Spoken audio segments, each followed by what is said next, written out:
Tēnā koutou, no mai, haere mai. Welcome to Newsroom, where we talk about all sorts of news from far and abroad with our panel. And tonight, of course, on the panel, you'll have somebody we recognise, Karen Arnold. Hi, Bill. Karen, you've been a journalist, all kinds of things, so we welcome you back. We know you've got a broad breadth of knowledge and plenty of things to say about tonight's topics. I do indeed. Thank you, Bill. Hunter Andrews.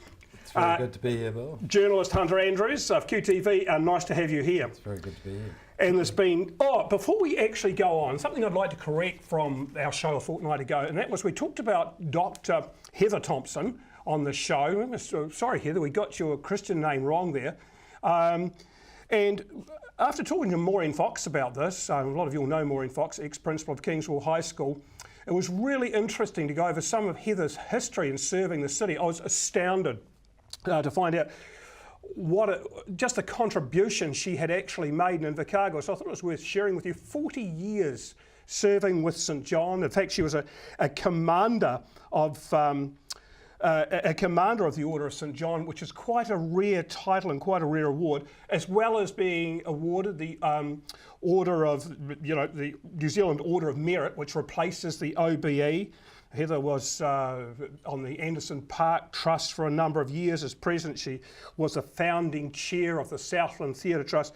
Huge contribution to society. So that's one thing we want to get right, as well as serving on the Invercargill City Council for 3 terms. You wonder where she got the time to do all these things. So Heather, we do apologise for that, and we do honour your commitment in years gone by to the city. I think Heather now lives in Dunedin, actually.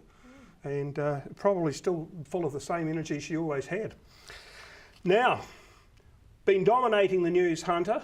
First of all, it was Roastbusters. We could probably have something to say about that. But it has moved on to the Tamahiri and Willie Jackson show, who seem to make some comments that we are surprised that really anybody in broadcasting would think of making when interviewing a young person. Who, about the Roastbusters scenario. These guys, shouldn't they have had more sense? It does strike me as being amazing, really, and I have to confess that I'm not a regular listener to Radio Live. I'm a bit of a national radio fan. There it is, I've said it. But, it was amazing when I listened to the interview, and there people saying that they are men with 1950s attitudes seems to ring true to me. It didn't sit well with me at all, the way they treated that 18-year-old, I believe. She was 18. Yes. And to suggest that there was some sort of incentive for these guys to misbehave because of the way girls were dressed and that sort of thing is just ridiculous. I mean, what is the answer if we want to take, if men are going to wander around looking at young women and thinking that way, what should we make them wear burqas or something? I mean, what is the answer? There's no way you can blame someone for what they wear, suggestive or otherwise. Consent has to be gained. Is there any future for these guys in radio, do you think, Karen, or journalism?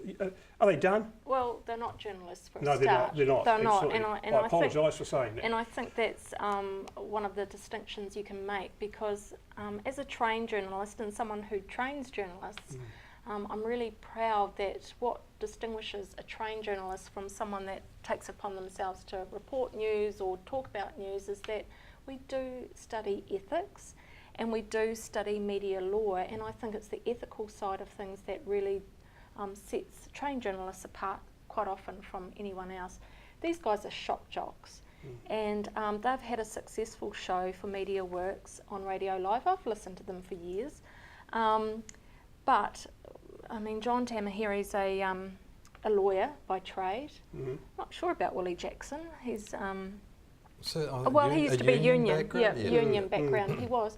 So they're like a powerful couple of guys that get to sit and chew the fat.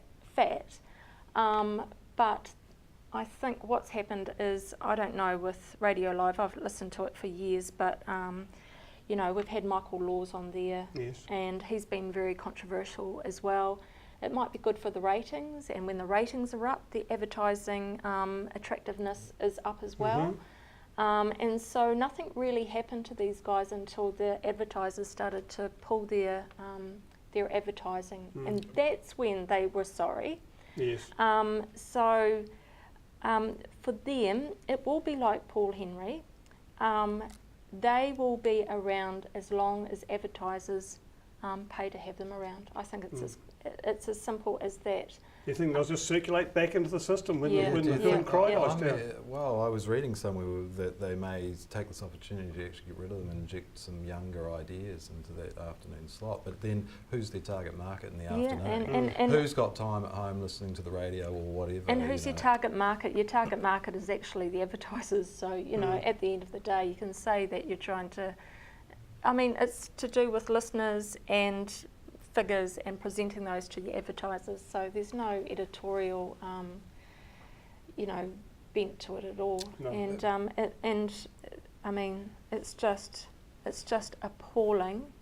And these people have been doing it for the controversy. So we're talking dollar driven here. Oh, I think so. Absolutely, and it's interesting that it was actually a blogger that got onto all the advertisers and highlighted the issue to them that this could actually become a problem. So we're looking at the new power of the media, really, aren't we? So suddenly we've got a crossover of, and it is interesting how this is all this new medium of, well, not new medium of the internet, but certainly social internet use.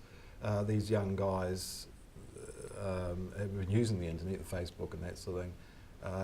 You know, it's interesting to see that crossover, that there was actually a blogger that sort of revealed, you know, they've revealed themselves. So the internet revealed them, and then the internet has held basically the two radio announcers. Oh, you're talking about the original... the original guys. Facebook, okay, right, the Facebook. The original group of young guys as allegedly have committed these and that's the thing, some people are saying that they're embellishing what they've said, they're being blowhards. But that could be completely possible too.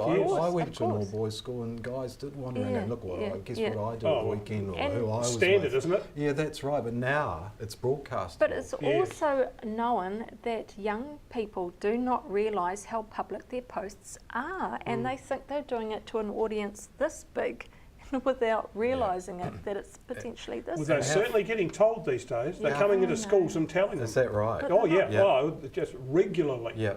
And there are people going around, and one very good chap who came through, and he made it perfectly clear what could happen to, I'm trying to think of his name, what could happen if you post photographs on the internet, what can happen to them. You post them, they're gone. They're there forever too. That's right. Also, you know, future employers and that sort of thing could possibly have access to what you've done. Yes. I was trying to make an interesting comparison. Me as a sort of 14, 15, 13, 14-year-old, wanting to ask, that was a very long time ago actually. But when you wanted to ask a girl out, it was an incredibly nervous process, and I remember certainly sitting by the phone, nervously going, "I've got to ring," you know. But now with this new medium, you know, you can make suggestive things over the internet or something like that. You don't actually have to ring. Well, apparently you can. Oh. You don't have to ring. You don't have to go through that process. So you're just typing something, and that's a lot different to actually exchanging with that person verbally or with face to face. So that border's gone. Everything has shifted. Yeah, that's right. It's all gone. Everything so those inhibitions that used to be there that would restrict you in your behaviour or whatever because you felt uncomfortable, those are suddenly gone. So these young burgeoning relationships or whatever are so far down the track already before maybe perhaps they even meet. They're feeling compelled because of what's already been said online. But the other thing that they're saying too, because of the internet, is that a lot of young people are getting their sex education from pornography online, and so there's quite often a violent bent to that. Then you get your role models like Miley Cyrus twerking and stuff like that, but that's who our young people are looking at as their role models. So you can roll your eyes at it, but that's what they're seeing, and that's normal. That's and normal. There's got to be massive work by somebody, parents, schools, or somebody to counteract that. I mean, the amount of work that it takes. Although the Beatles, they used to be a bit rebellious, didn't they, too? Lock up your daughters, the Beatles are coming. I know. We tried to have hair down on our collar. I was originally policed in school. Get that hair off the collar. Very rebellious. But, you know, it is really interesting, and to watch the the internet progress into our lives or into society, really, and what the outcome will be and how unregulated really it can be. And what can you do to regulate and restrict young people from it? It's good. The internet is good as Absolutely. well. I mean, I wouldn't say it wasn't. We couldn't have it without it. It's up to parents, really, to have conversations with their children about respect, self-respect, first and foremost. It's like all media, this conversation's been around, hasn't it? It would have started back with the print media. Those dreadful books that are yes, these new you know, I can remember publications around. Publications. So print media, it was movies, it was television, it was, and now it's the internet or whatever it is, because of the fact of the distribution power of that. And you know, when it's distributed to how many people it can go to and who can pick it up. It's even a book is quite anonymous. You know, on who picks it up. The author writes the book, doesn't know who's going to pick it up. Yeah. I think it comes down to just parenting. You can't protect your children or young people from these things, so you have to equip them with how to filter the information. Many years ago, I was sitting with a friend of mine watching his kids play on the dirt and whatnot, and I made a comment, and he said, and I've never forgotten it, and, he said, you know, from the time they're born, we're teaching them to live without us. We are teaching them to live well and live independently without us, which is probably a good point to leave this and to move on to something you mentioned before, actually, Hunter, and that is Paul Henry. Is he going to come back, Karen, with, I mean, are people expecting Paul Henry to come back into the same style of thing that he was doing before? Of course. And is it going to work again? Does it work the second time round? I think so. I like Paul Henry. I think he's un-PC, and I like that. And I think he's very clever. I can remember back in the day, I think it was Radio Live he used to report for, and he's a very good journalist, and he did some really, really dangerous things. He was in, over in one of the African countries where there was civil war or something, and he did really dangerous missions, and he would be phoning in. And so he's not just a shock jock. So he's done the apprenticeship. Oh, he's very, very, very He's good got the right journo. to say something, you think? And he's who he is. I like that, but he's saying truthful things that may offend or upset PC people, but he would never ever question women in the way they dress, the way Tamahiri and Jackson did the other day. So he says out loud what people are thinking. Right. And I think that's why people like him. And we were sad when he went to Australia. Well, I was. And the Australians didn't get him. You know, I say bring it on, because Nightline. I mean, sorry. I mean, you can get your news any old time, any old way now, you know. Do you reckon that replacement's going to work, Hunter? I mean, is Nightline really, I mean, is it done and dusted and time to move on and something fresh, Paul Henry in there, going to really revolutionise that time slot? I wouldn't want to condemn another news show, to be honest with you. But yes, there is constantly information being disseminated throughout, all day, every day. And I guess that regimented time when you would sit down and watch the news is changing a lot, because, of course, we can watch it any time we want, really. And I think that time of the night is now more about entertainment than information. So 3 might just be they need it. Something might just be in the budget. They might be doing the right thing. They've lost a lot with they have, with their Fox and TV3 is MediaWorks, so that's your Radio Live again. So there's the connection. It's all the same outfit. Right, so, it is. Now you're mentioning Fox, so if TV3 are no longer broadcasting some Fox material. Okay. And it'll be interesting to see how they overcome that hurdle, and maybe they'll source some really interesting shows from elsewhere. It's a unique opportunity, and they're saying it's an opportunity to go out and look around for new material. Have a look at 7 Sharp. Isn't even close to being what Close Up was, but it still rates way above Campbell Live. I mean, is that right? I wasn't aware of that. Yeah, definitely. And they took Home and Away off TV3. I used to go watch Home and Away. It's a great documentary, and it would cut into TV3 news, and I'd keep watching. I couldn't comment on that because I've never actually managed to watch a whole episode. Documentary. It's getting quite scary at the moment. Is it? Those river boys, yeah. So anyway, She's on to it. so now you're on TV2 watching it. You're thinking, will I go to TV1 News or TV3 News? Right. Yeah, I go to TV1 now. Yeah. Okay. Yeah. Interesting. So yeah. Personally, myself, I rate John Campbell fairly highly. I actually felt that he really that he had some real inertia in doing stuff, and you know, there's a lot of freshness in the show. But yeah, I guess it just depends what point of view you're coming from, where you're looking at it from, and they're all the time, of course, trying to come up with something which is great. It's about audience, isn't it? I mean, they could have the best comment, the best news, or everything. But it's about audience, because it's about advertising, because it's about money, unfortunately. But traditionally the TV3 audience has been younger, hasn't it? I'm certain they rate better for their news. They don't outrate TVNZ's news, but they certainly do in that, I think, 18 to 35 demographic. And then TVNZ takes over from there. Right, yeah. And when you've got an ageing population, it's that Yeah, I know, other that's the demographics market, most isn't it? important. But no, very interesting, the whole last week or so. Yes. And it's getting us to ask questions, I guess, isn't it, about our media and the personalities in our media, because it's not just those two, it's also Andrew Fagan, former lead singer of the Mockers. You know, that was an interesting story, wasn't it? Karen had chucked him out of the car on the way to work that morning. And, he did. You know, that was interesting to hear that. And I I was surprised, though, that he was caught out like that, because I thought he was sort of a modern guy. No, and but quite what I liked sensitive. about that is that when you hear them on the radio and she's going, "Hi, Andrew Fagan," and he's going, "Hey, Karen, hey," and you know, they're so laid back and like this. And then to picture them in the car driving along the highway in Auckland, and you know, just going, "Get out of the car!" And what's more, he got out. He did. She was driving. He clearly. She's in control. One thing we say, he clearly respects women. Yeah, but Well, he's in the passenger side. Yeah. She's driving. She's got control out. But then also Sean Plunkett, a former national radio He's on journalist, Radio Live now. and he had suggested that a caller was making up the stories that she was telling about sexual abuse of some nature, and you know.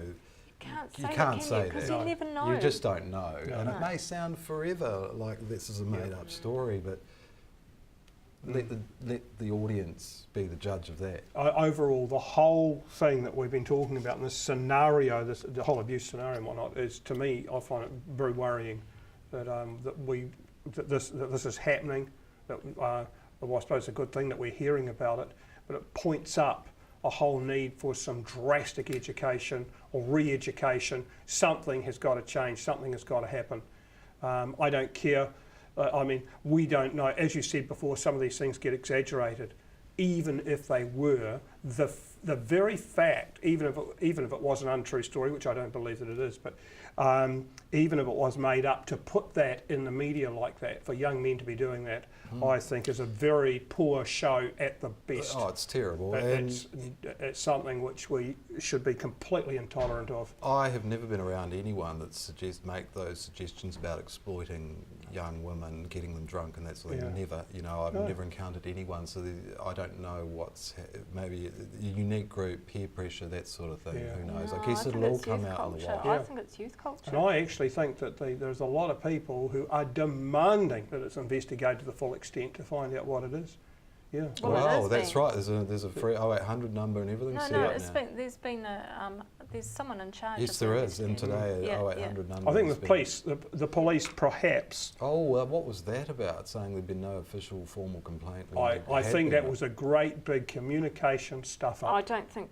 Poor old Commissioner of Police is only as good as the information he's getting. That's right. And he doesn't want to go. He would not have wanted to mislead anyone. No. I bet there were some pretty strong words said behind closed doors. I mean, it just gets. But it is really the complete story, isn't it? And last week we were hearing rumours that because a police officer's son had actually been involved, that this could be a reason why there hadn't been a prosecution in those 2 years, that the police have been monitoring these guys.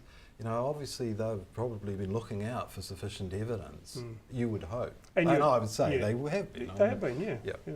And they're quite right to bring something to court without the sufficient evidence would be a disaster. Absolutely. And so, well, let's you know, see more strengths there are. I believe they'll sort it out. I believe they will sort it out.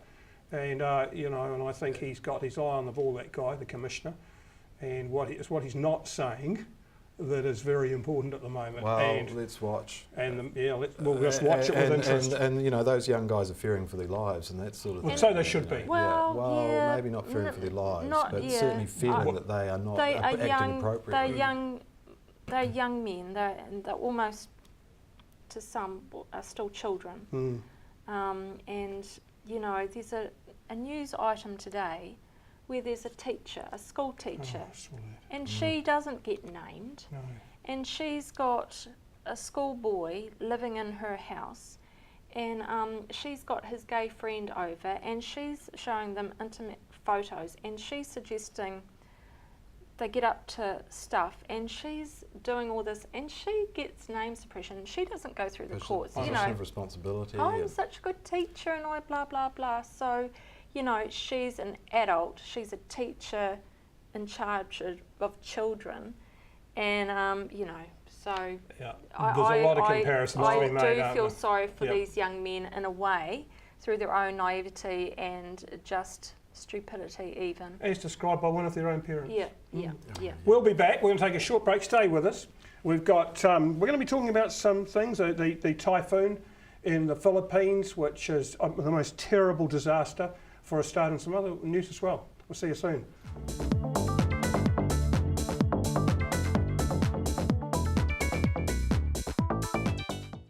Welcome back to Newsroom. Now, something I think which it's outside of the country, and we've had disasters here in New Zealand, but this hurricane, Karen, I mean, the thing with the speed of the winds, and we've got reports of, I'm calling it a hurricane actually in the Southeast Asia, it's a typhoon, speed of the winds, absolutely enormous, the place torn apart, and talk of 10,000 people may be killed. Or more. Or more, and it's getting very close to home. You know, what should our response be in this situation? Well, I would first say that it should be more strongly reported. Yes. I'm just devastated that it's not all over the front page of the newspapers, these images, because we've had the one tragedy, which is the typhoon, but now you've got compounding tragedies unfolding because you're going to have disease, and that's going to be the big thing that hits these people. What can we do? We've got to send money. You don't anyone knit anything. Knit anything. Don't send old sheets over. They don't need that. No. They need money. Medical supplies. They need, food. And that comes with money. So if we give money, then the proper agencies can buy. But I'm terrified, and I know what's going to happen is that in a week's time, it's going to be a brief in the back pages of the newspaper, and we will have forgotten about it. And I think that's the real tragedy. I really do.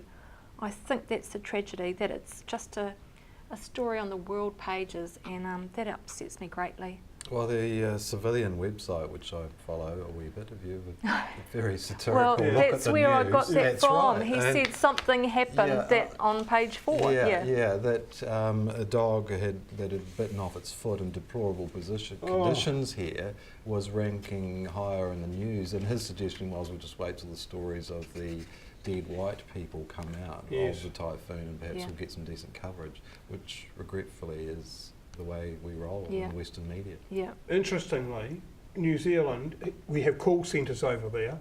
We ring up and speak to Filipino people, and so they're involved in our economy. We're using the cheap labour. So what is our response when something like this happens? I want to know what the response is from those companies who have their call centres there. What are they doing about it? But we've got a huge Filipino community in Southland on our dairy farms. I mean, they are the people that have come and filled up all those positions that dairy farmers couldn't fill with local people, and they've come and they've made this place their home, got involved in the community. Terrifying for them to be so far away from their loved ones, and I just think, it's just tokenism. Oh, that's terrible, but you know. Margot and I were talking in the newsroom. We're talking today about how you would replicate the conditions they're going through, and we sort of came to the conclusion that not to eat for 3 or 4 days and go and sleep in the backyard and pour water all over yourself, because that's what's happening. Yes. To people Oh, but even worse, you Philippines should now. cover yourself in diseased feces and you know it's that type of stuff. Intolerable conditions, really. I mean, it's going to be disease because it's stagnant, dirty water. Yes. You need fresh, clean water, and there's no shelter. There's no shelter, so their humidity. So they're going to have. Yeah, the weather. They're going to have mosquitoes and flies. Breeding and things like that. Unimaginable. Yeah, It's unimaginable. I mean, Yes. down here at least you'd be gold and everything would be gilled. And I know I sort of sleep with the BBC World Service going in the background, and they were doing some pretty heavy coverage of it You're last sharing night. a lot of personal stuff with us tonight. But I keep an ear out as to what's happening, and they were covering it really well, I thought, and it'll be nice to see some imagery, and I will check it out today when I get home as to what's been reported. It's and apparently what there's a we're actually shipload of seeing. supplies on the way. But they can't they're going to the wrong places because Right. they actually can't get it into where it needs to be, and I don't think they've got contact with a lot of the places that they The need to have. logistics of delivering that sort of aid are incredible, really. And I was sort of thinking this morning, well, I'll just get a few Hercules in the air and start throwing soldiers' rations packs out the back. But there's not enough planes. You know, they're not getting there. There's too many people in need. And you know, what is the answer? The UN have a rapid deployment force that's waiting in the wings for these maybe climate changing type conditions, that we're going to get more and more of these sorts of massive storms. Yes. That we have an elite force that each nation contributes to, that's ready to spring into action. But then you've got problems of access through borders and that sort of thing, Yes. of course. But is this also, and I hope I don't sound crude, but is this like evolution, you know, about how you have bushfires that clear the bush and stuff like that, natural disasters, Well, you know. that remains to be seen. Well, You know, because we're building settlements and cities and stuff in places that are vulnerable to weather. Well, That's what very has true, actually yeah. happened is that if you examine a lot of the cities around the world, they are built by the water's near edge. ports. Yeah. and They are things. ports Yeah. because that's where the trade has taken place. You know, Yeah. ships calling. Well, so a lot of those areas are very low and very vulnerable. So in the case like this, and it happened in New Orleans, where there is a very high wind, typhoon, hurricane, then the sea levels, of course, rise when these weather conditions come upon us. I don't know whether everybody Well, knows there that, was a because very storm low surge. pressure, There was a sea storm comes up. surge, yeah. And so that all those factors combine together to bring about massive destruction. I mean, there's nothing stands up in the face of a 300 kilometre per hour wind Yeah. gust. Excuse me. I watched a very good film recently called Chasing Ice, and it's a National Geographic photographer, a very famous one, who set up cameras in Greenland, Iceland and Canada to watch the progression or regression of the world's glaciers. And you cannot fail. No one, even your worst sceptic of global warming, couldn't walk away and say there's nothing happening there, because the instances of the natural disasters since we've been taking oil from 1856 on, just steadily increases past any evidence we have of previous centuries of events. But we couldn't have our beautiful Fjordland and our fjords and stuff if it wasn't for glaciers that shrunk. I mean, that's the world. Well, it is cyclic, but it heats up, it cools down. Yeah, that's it right. heats up, But it we cools are down. helping it. It's I know, but you can't stop undisputable it. evidence Yeah, that we are doing it. But beside the point, though, the Earth heats up and it cools down, and you have glaciers form, and then you have them regress. I mean, that's the nature. Nothing down. this dramatic in the last 800,000 years. Well, we don't There's know. Nothing, no, there is, because they've been able to analyse the content. They dig down cores within glaciers and take ice out that's that old, and they can examine the content of the air bubbles and see how much carbon dioxide there was. And plus volcanic events and that sort of thing, when the world is covered in dust, they settle, and they can tell pretty much when a disaster's struck. And the evidence looks pretty compelling. I'd urge you to look at the film. I would say that for every film you could say, on one side you could find something else on the other side. I mean, there's just... Well, there's I would be very competing. interested to see you suggest a film that would convince... No, it doesn't have to be a film, but or it a can be... documentary. I mean, this is a Well, it can be documentary. just be science, you know. So I think for anything. Well, he's our There's scientist. for and I was against. just going to say, Let's go to our there are our still some scientists. sceptics for global warming. Very few. No, They are declining there's difference. rapidly. There's difference. There's global warming, and then there's caused by human global, where the greenhouse effect. So I think there's two different arguments. I don't think anyone argues that there's global warming. That's right. It's Because happening. it's happening. There are a few still. But there's people that argue what's It's natural causing cycle. it. Yeah, and You what's see, causing it. So on one side, you've got an ever actually growing bunch of scientists who are saying it's an unnatural cycle. And then you've got a shrinking number who are saying this is a natural cycle, we should just ignore it. Now, I am not going to have an accident in my truck on the way home. I don't think. I hope not. But in my ute. But I've got it insured because I just might. And the consequences of getting that wrong and having one and hitting the latest Mercedes-Benz for me are unthinkable.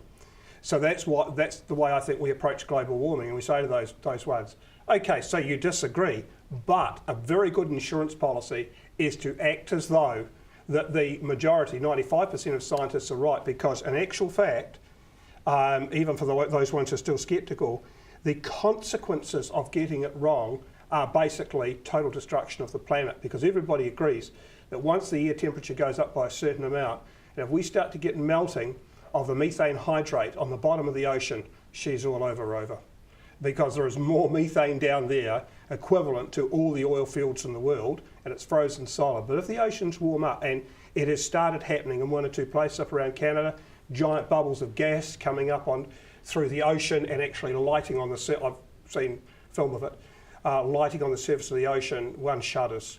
Because if we did get a large temperature increase in the atmosphere, most people agree it's irreversible. But isn't that what happens to planets anyway? They live and they die. Yeah, unfortunately Well, we could they make do, ours last a but- bit longer, yeah. It'd be nice if we had a longer crack at it. I'm kind of happy that I'm older than you. I might not see it. Oh, Sorry guys, the cameraman, a bit younger than me, yeah. But that's the way I see it. I think there'll always be controversy, but we have to go with the insurance policy. And in the end, it's going to make our fossil fuels last longer anyway. there is a. But who's we? Because New Zealand's not going to make a difference. You have to doubt the Chinese. I agree with that. Hey, Well, they are cutting back their coal consumption. Woo. They've got new laws now. Yeah. After did they you found see- difficulty in breathing in some Did cities. you see that child that had lung disease? They were like Yeah. 7, and it was from just the pollution. That's all it The was. pollution now, China is facing a pollution problem like nobody ever believed would ever occur in any civilised nation. It's going to be interesting to watch the next 20 years, let's Yes. put it that way. Yeah, it's very interesting indeed. Now, talking about international things, Hunter, your turn. Should our Prime Minister be going to Choggum, or should he be doing what the Prime Minister of India is doing and the Prime Minister of Canada, and saying, I am going to make a protest, I do not like your human rights record, and combined with the fact that one of our MPs, Jan Logie, had her passport taken off her. I mean, the cheek of it. Really? To do that to one of our MPs just because she had a different point of view. Oh, she was going stirring in someone else's country. Oh, nevertheless. I'm sort of a mixed view, really, because you get a protracted civil war as they've had there with the Tamils, and inevitably there's going to be stories on both sides of war crimes, and I'm hearing also at the moment there's exploitation of prisoners and that sort of thing going on. Those sorts of things are going to be inevitable. It's the tone of the government itself, and I'm not sure of that. But let's just take note. The New Zealand cricket team are there right now. And they won this morning. Yeah. Oh, did they? Beside the point, Yeah. sensational last over. Yeah. Nathan. So perhaps we Cohen. should be saying, But, saying you no, know, should be saying where they do you should go. start? Do you start with not sending the Prime Minister, which is a pretty big snub, And to say we're not even going to engage with you over this? We're not going to send our top man to go and shake your hand and go, well, look, I'm actually very concerned And with that's you, what sir, Prime about Minister what you're Key doing." has said that he intends to do. He's going to have a one-on-one with their head honcho, and he's going to put it to them. So wouldn't that be more of Rather the than a correct thing no-show. to do? So I'm not talking to you. I'm actually fronting up. I'm showing you due respect, and I'm going to put it to you in your face. And he said, is it Murray McCulley, that's our Foreign Affairs Minister. I think he's been over twice in the past year or something. So there's things going on behind the scenes, but I just think it's grandstanding if I'm not going. Oh, no, and let's look at the nations that the world has excluded from due process like that, like Iran, Cuba, and North Korea, and that sort of thing. And certainly South Africa, we know, with trade sanctions, it's never really been effective, and it usually goes on for years and years, and the people that really hurt are not the government officials, they are the people in the streets that can't, Iraq and springs to mind also in the early 90s and that sort of thing with sanctions. It wasn't Saddam Hussein and his coterie of followers that suffered. They still had palaces at a rate you couldn't imagine. It was the people on the street and the children that were dying. So maybe it's time to look at a new way of dealing with this.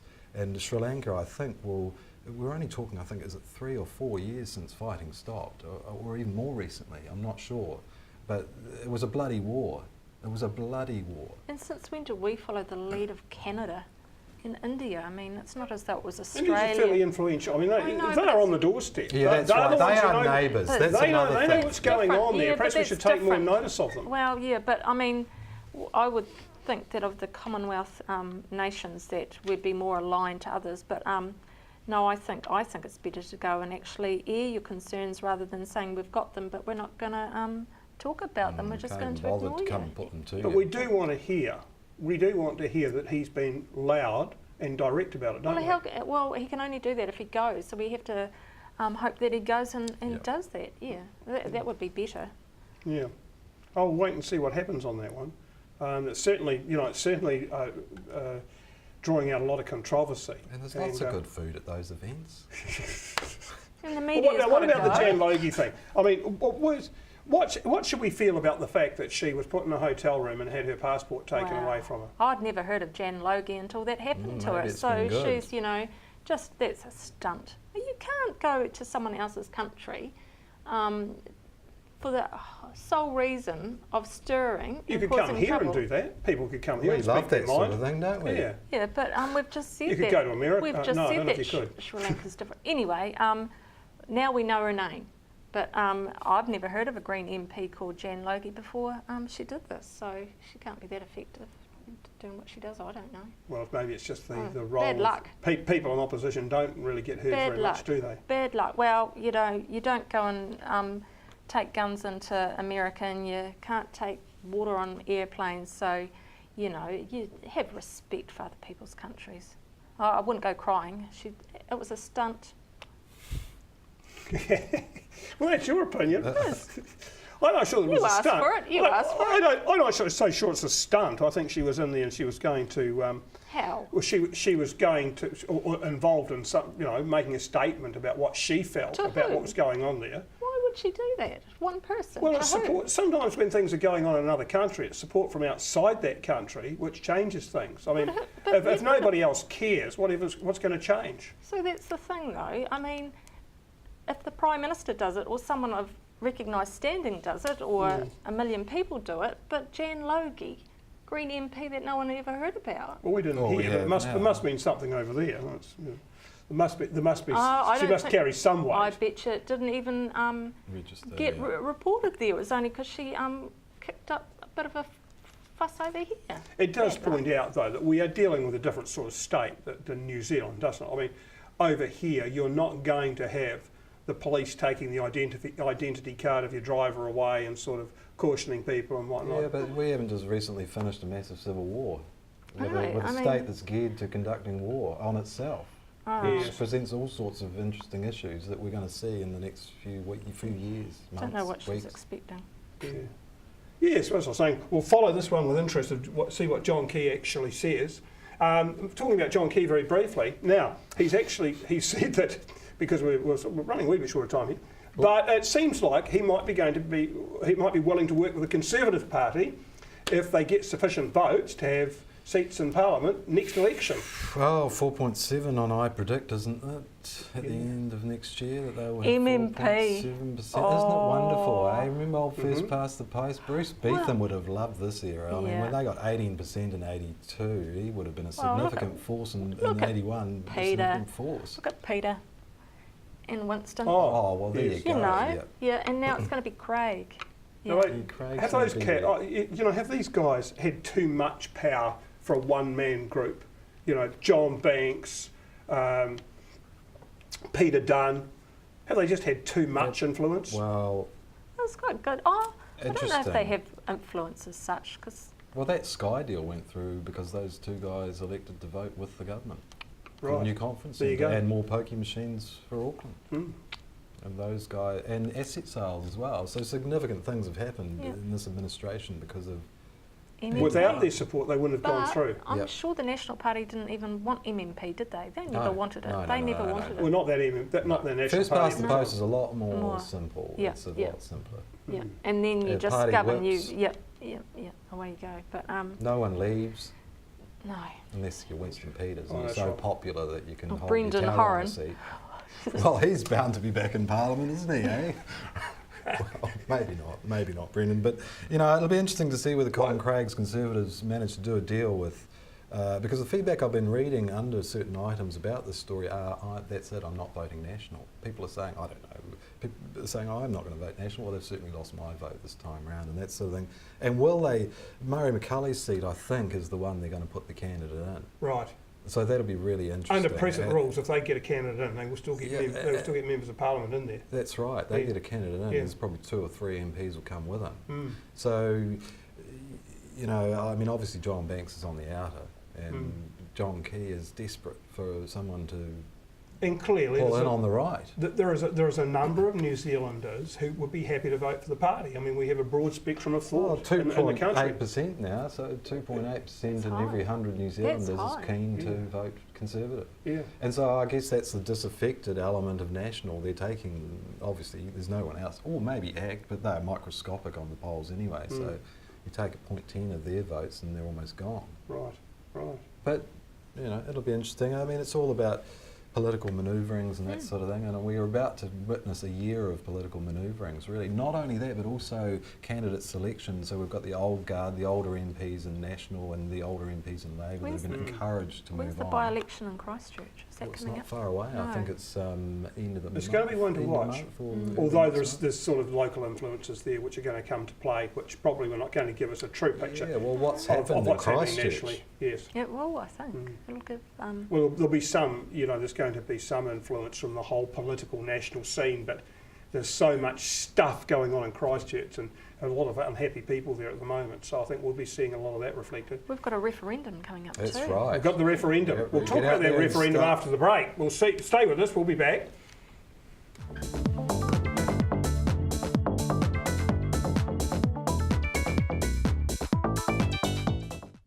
Welcome back to Newsroom.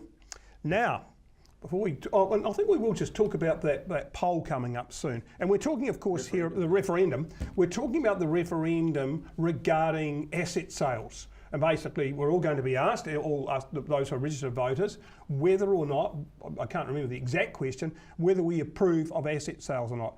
Is this, now, it is the case, Hunter, that, you know, the law is there, that when you get the correct number of signatures, the referendum kicks in and must take place. But it's non-binding. It's not completely non-binding. it's non-binding. And the government's already said that regardless So of the outcome, they're going to ignore the it. process is going to be ongoing. So it's a useless law. Well, In I don't effect, know. I mean, maybe on this issue it's not going to be so relevant, seeing as the process is well underway. Deliberately But, so. yeah, well, but there may be an issue that comes up that we think that this referendum idea is a very good one. I can't think of one right now, but there may well be one.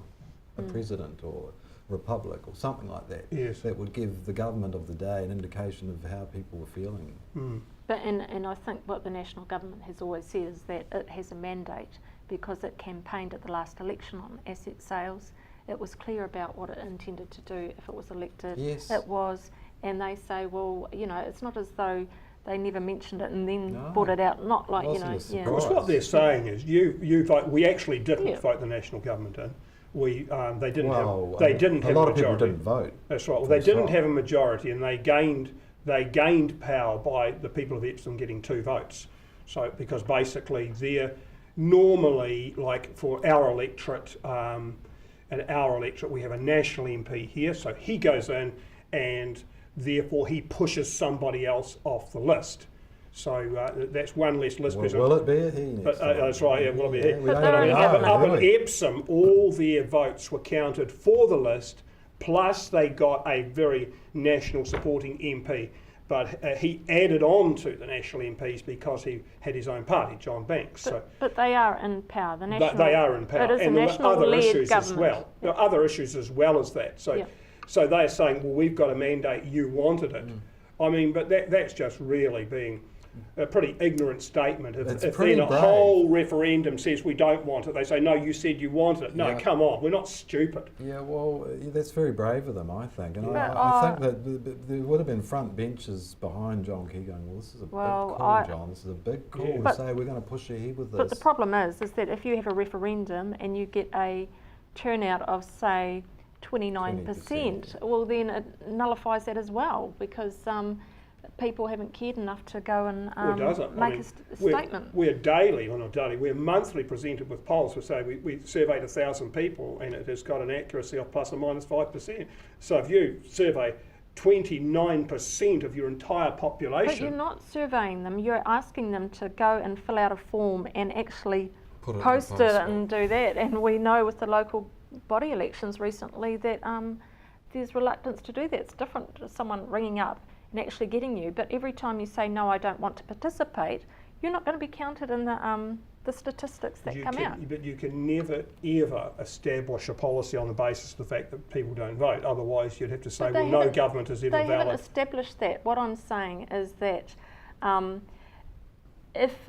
what the national-led government can say is that if the referendum comes out and you've got 80% of people say we don't want asset sales, but it's 80% of the 30% that actually bothered to reply to the referendum, then you can say that the other 70 that didn't bother were in favour. I mean, there'll be all these answers coming out after the results out. More interesting news. I think they've been clear. We don't care what the result is. No, they don't care. No, so and I think they don't even care if they don't get full value for it either. And several.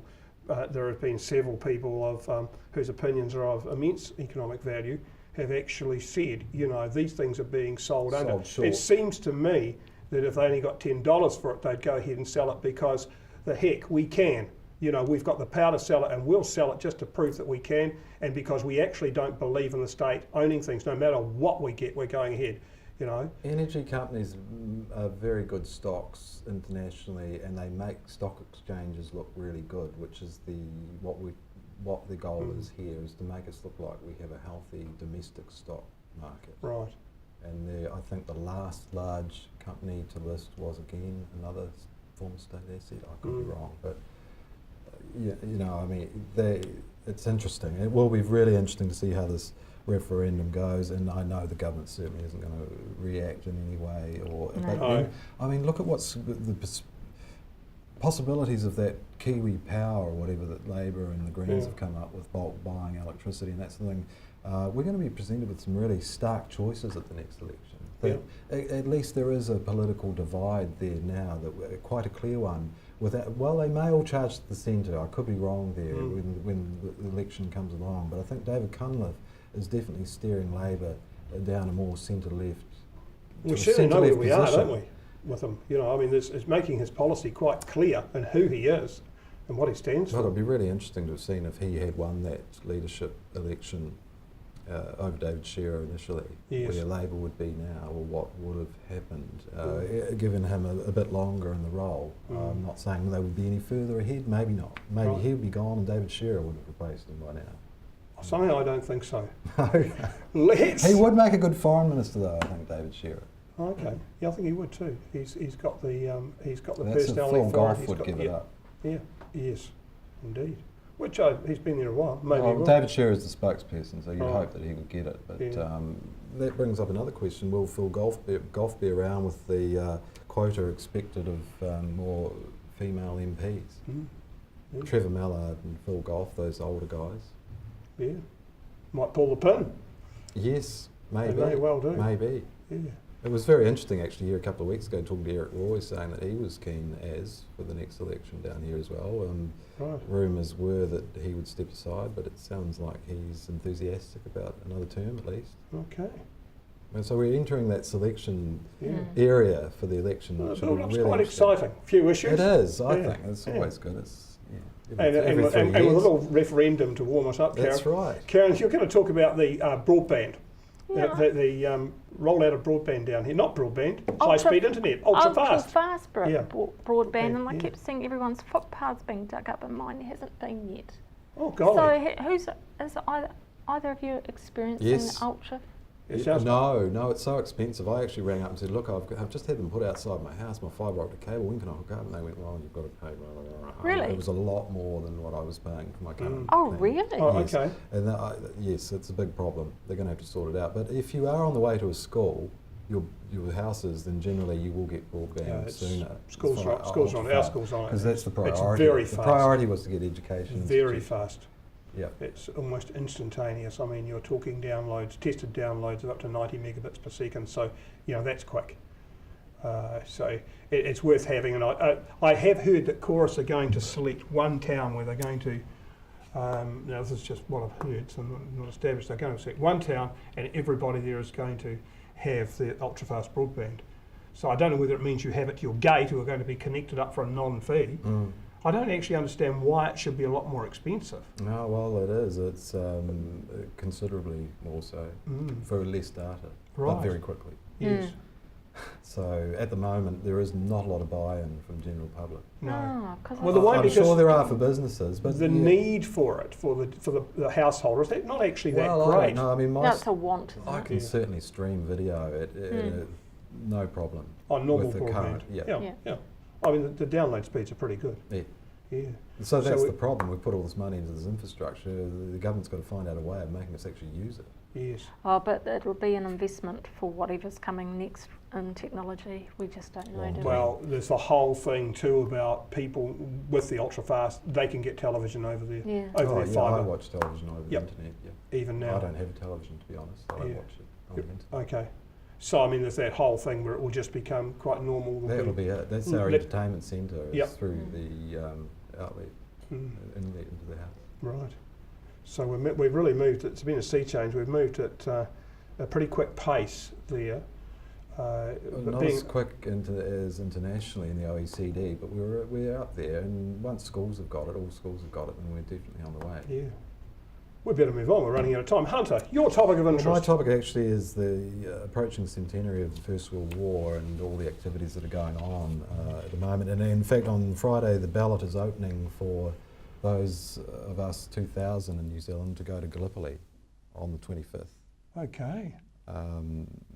Of course. Now this is going to be this will be quite a big event, won't it? It will be huge. Yes. So Australians have got 8,000 people ballots. We've got 2,000. So it'll be really interesting to see how many people actually go from this region anyway. Yes. I'm planning on going, but in August, so we're going to miss the crowd. But no, really interesting, and to see the New Zealand World War I website. There's lots of interesting data going up there. There's a lot of video. Video talking to original veterans, of course, when they were alive. So I just think that I was at Armistice Day on the 11th, 2 days ago. Right. And there was the cenotaph was bare. There were reefs there, but really it'll be interesting to see how the profile of this huge conflict actually enlarges, I guess, over the next year, or as a sort of amateur historian, it's of great interest to me in what New Zealanders did overseas in that time. I think it's a healthy thing that we've never lost the horror of it, that Yes, we but, still understand. I mean, even those of us who never went still have got some understanding of the horror of that time, because I think it would be a dreadful thing to forget it.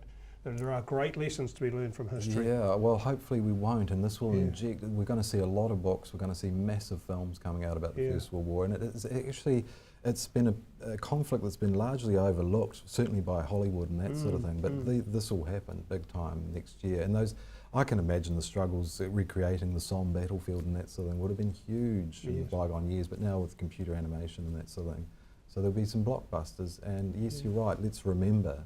Yeah. At least we forget. The young men. The young men. That's right, gone. Well, they were actually children. A lot of them, weren't they? We talk about these young guys on Facebook. Yeah, that's sometimes right. What they were those guys doing? They were out there. I say to the girls sometimes at school, I say they were back then they would have been your boyfriends, and they went and they never came back. Yeah. Incredible. So waste we of should. life. And you know, 20,000 lives. New Zealand is of a nation of 1.1 million. You know, that was a huge slice of our mostly young men. And so, lest we forget, really is one of the most important phrases we will ever have to remember with respect to that. And also the influence of those return soldiers that tracked, really, they became significant political figures in New Zealand that tracked our progress through the 20th century, really, economically, and then you've got the veterans from the Second World War.